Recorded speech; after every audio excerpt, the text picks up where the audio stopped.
Middle back pain can be a little bit of a tricky devil sometimes because we have what should be a mobile body, right? This upper thoracic, right? Your rib cage and all that kind of stuff. Even though there's a lot of musculature and bones there, that's where a majority of our movement should come from our spine.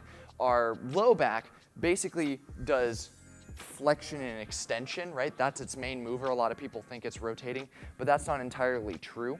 The rotation mostly happens at where our rib cage originates, but what we find a lot of the times is, especially with the day-to-day lives that we have, is the last bits of thoracic musculature and bony structures, as they come down and they start to morph to turn into the low back, that can be a spot that that morphology change basically gets gunked up really easy, right? So what we need to do is we need to find strategies to attack that spot specifically. And so what we're going to do today is exactly that. This is called a TL mobilization, thoracolumbar, right? That connection point between the two. So we're going to really aim for basically, if I could think of a band coming right around between my belly button and my nipple line, if I went right dead center, that's about where that TL junction is. So if I imagine a band maybe 2 inches wide all the way around, that's where I want most, if not all, the motion to be happening while I'm doing this mobility drill. Now we can talk about how we can kind of change that here in a minute, but that's where we're starting to focus on.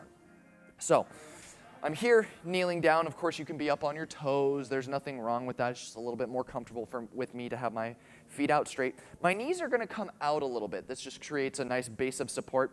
Doesn't matter which hand, because we're going to do both sides here in a minute. But just for ease, I'm going to place my left hand right on the nape of my neck. And it's just resting there. And what I want is I want to keep my elbow pointing straight forward. I want to imagine locking all of this in, because when we start to rotate and move around here, I don't want to be doing my motion at that ball and socket joint. I want all the motion to be happening at my spine.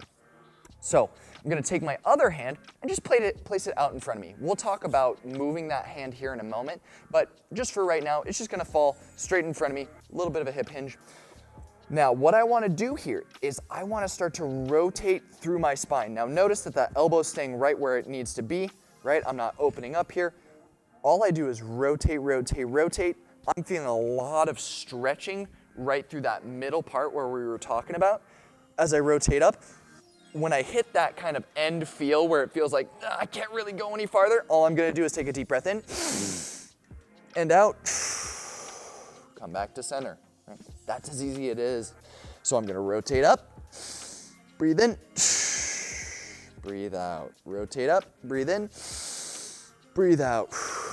As I move my spine and then I ask my body to go, hey, take a deep inhalation in, that movement of the rib cage and the diaphragm kind of mobilizes the different fascial structures and gets things a little bit more loose. And so what I can do is, as I do this side to side, I can start to get a little bit farther, a little bit farther, a little bit farther, and start to mobilize this rotation at that bottommost point.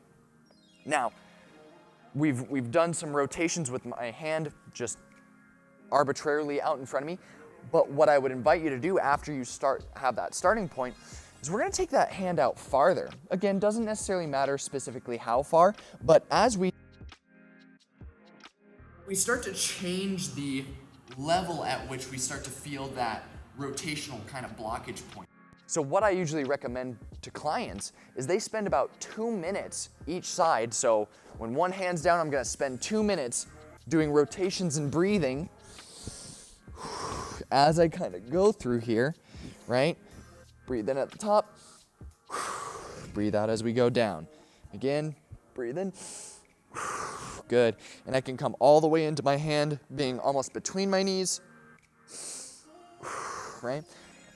And working that entire spine through all of these rotational fields should give us a lot more motion through that thoracic spine, which takes load off of the low back, creates abilities or ranges for that shoulder blade to now move and operate off of.